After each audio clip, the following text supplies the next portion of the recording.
Friends, Ajax engineering IPO का आप GMP screen पे आपको दिख रहा होगा। आज हम इसका डिटेल एनालिसिस करेंगे और बताने की कोशिश करेंगे कि क्या लॉन्ग टर्म के लिए ये स्टॉक को बाय किया जा सकता है।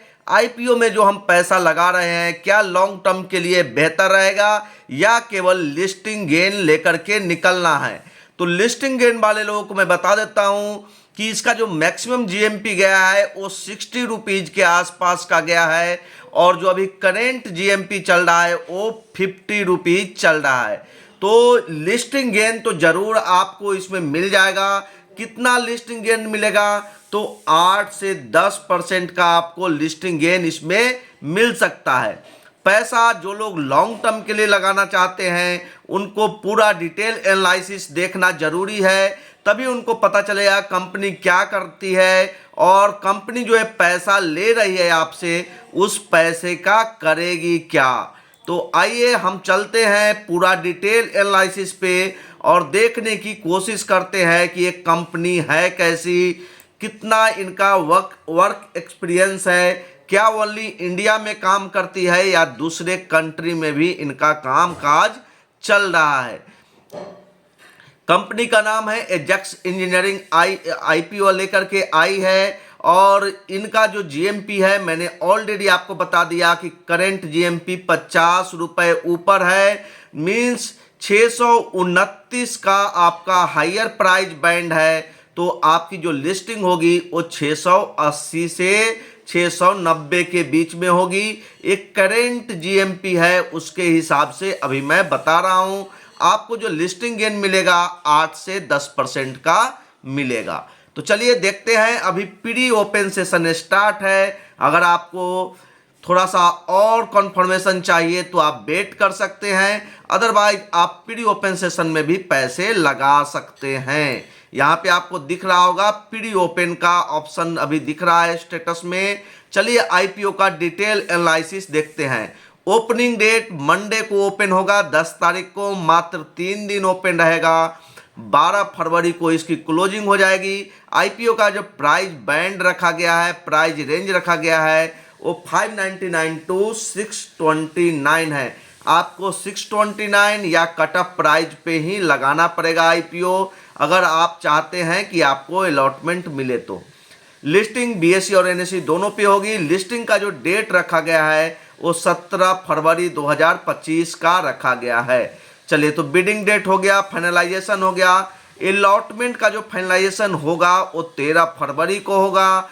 अगर आपको अलॉटमेंट नहीं मिलता है तो बैंक अकाउंट में जो पैसे ब्लॉक रहेंगे वो रिलीज कर दिए जाएंगे 14 फरवरी को। डीमेट अकाउंट में जो ट्रांसफर होगा वो 15 फरवरी को होगा। और लिस्टिंग का तो मैंने बता ही दिया कि लिस्टिंग जो होगी, अगर आपको अलॉटमेंट मिलता है, अगर आप सेल करना चाहते हैं तो आप 17 फरवरी को सेल कर सकते हैं। चलिए आगे बढ़ते हैं, देखते हैं थोड़ा सा कंपनी के बारे में क्या करती है कंपनी। तो इनका जो लास्ट अपडेट है वो 7 फरवरी का अपडेट 5 पैसा के द्वारा किया गया है। ये लिख रहे हैं Ajax engineering limited manufactures a variety of concrete equipments and services by September 30, 2024। 30 सितंबर 2024 तक इन्होंने 141 अलग अलग तरह के वेरिएंट इक्विपमेंट बनाए हैं और 29,800 से ज़्यादा यूनिट इन्होंने सेल किया है, जो आपको अभी स्क्रीन पे दिख रहा होगा। चलिए, इंडिया में and built 4 facilities in Karnataka और 4 अलग फैसिलिटी कर्नाटका में बनाए हैं विद 51 डीलरशिप। इनके पास 50 से ज़्यादा डीलरशिप है across 23 states and 25 global distributor भी इनके पास है जो जिनकी संख्या 25 है। It serves 15,700 plus customers. तो इनके टोटल जो कस्टमर हैं वो आपको 15,700 से ज़्यादा है और जो इंडिया में 23 अलग अलग स्टेट में 51 डीलरशिप है और 25 ग्लोबल डिस्ट्रीब्यूटर भी इनके पास हैं। चलिए आगे बढ़ते हैं, देखते हैं पैसा लगाना है नहीं लगाना है। ये तो मैंने बता ही दिया कि लिस्टिंग गेन आपको 8 से 10% तक मिल जाएगी। स्टैब्लिश जो कंपनी हुआ था 1992 में हुआ था, बहुत ही बड़ा एक्सपीरियंस है इनका। मेन चीज़ है एक्सपीरियंस तो बढ़िया है, लेकिन ये पैसा ले किस चीज़ के लिए रहे हैं, जो पैसा ले रहे हैं उस पैसे का एक करेंगे क्या, ये बहुत महत्वपूर्ण रहता है। तो इनके एमडी एंड सीईओ जो है मिस्टर सुभद्रा शाह जी हैं, और इनके पीयर ग्रुप की कंपनी है एक्शन कंस्ट्रक्शन इक्विपमेंट लिमिटेड, काफ़ी बढ़िया कंपनी है ये भी। BEML भी बढ़िया कंपनी है, और स्कॉट भी बढ़िया कंपनी है। तो इनके जो पीयर ग्रुप में कंपनी है वो भी कहीं कम नहीं है, बहुत ही बेहतरीन कंपनी सब इनके पीयर ग्रुप में हैं। कंक्रीट मशीनरी का मतलब होता है कि जो भी रोड इक्विपमेंट, जो ब्रिजें बनते हैं उनके इक्विपमेंट बनाते हैं, जिससे कि रोड बिल्डिंग्स ये सब बड़े बड़े जो मॉल होते हैं वो सब बनाने में ये सब मशीनरी का यूज होता है। ऑब्जेक्टिव क्या है, पैसा जो ले रहे हैं उस पैसे का करेंगे क्या। तो the company will not earn any fund from this offer, ये जो सेल ऑफर आया है IPO कंपनी लेकर के आई है, इससे कंपनी कोई भी पैसा नहीं लेगी। सारे पैसा जो है, जो पहले से इनके शेयर होल्डर्स हैं वो बेच के यहाँ से निकल रहे हैं, वो अपना शेयर बेच रहे हैं, और जो प्रॉफिट होगी पैसे काट करके जो जाएगा वो उन्हीं को मिलेगा। यहाँ पे रेवेन्यू दिख रहा है आपको, रेवेन्यू लगातार आपको बढ़ता हुआ दिख रहा है। तीनों साल 2022, 2023 और 2024 तीनों साल में लगातार रेवेन्यू बढ़ा है। चलिए थोड़ा आगे बढ़ते हैं, ये मेन डाटा है जिस पे आपको फोकस करने की ज़रूरत है। और अब आपको क्लियरली दिख रहा होगा पैट मतलब प्रॉफिट आफ्टर टैक्स, गवर्नमेंट को टैक्स दे करके कितना प्रॉफिट किए हैं। तो 2022 में 66 करोड़ 21 लाख रुपए की प्रॉफिट, 2023 में बढ़कर के 135 करोड़ 91 लाख, और 2024 में बढ़कर के 225 करोड़ 15 लाख हो गया है। तो काफ़ी अच्छी प्रॉफिटेबिलिटी आ रही है कंपनी को, और यही कारण है कि पिक पे बेच करके निकलना चाह रहे हैं जो इनके पुराने इन्वेस्टर हैं। तो दोस्तों ये सारा कुछ डाटा आपके सामने है, स्ट्रेंथ एंड वीकनेस भी आपको यहाँ पे दिख रहा है। तो चलिए थोड़ा सा स्ट्रेंथ की बात कर ले कि इनके लिए स्ट्रेंथ क्या है और वीकनेस क्या है।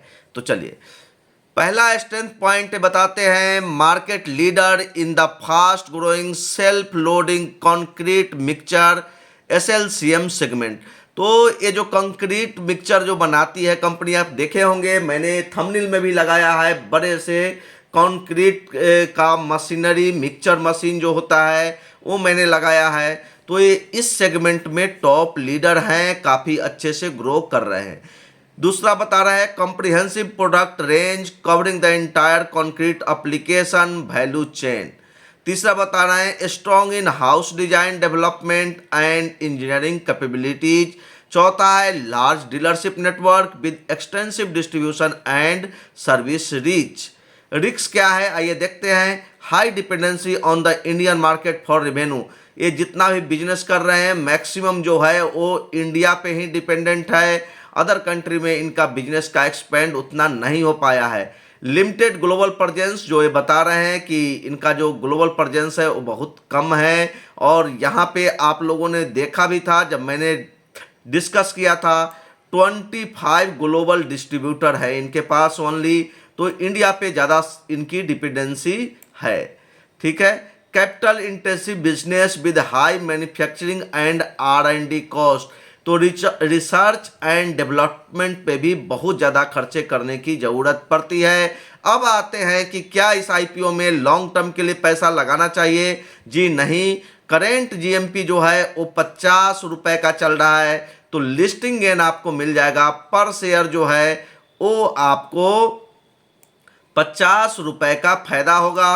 अगर आपको एक लॉट मिलता है तो आपको कितना फायदा होगा ये आपको जानने की ज़रूरत है, तो वो भी आप जाकर के देख सकते हैं। तो जितने शेयर आपके पास होंगे उसमें मिनिमम जो है 50 रुपये आपको प्रॉफिट होगा पर शेयर का।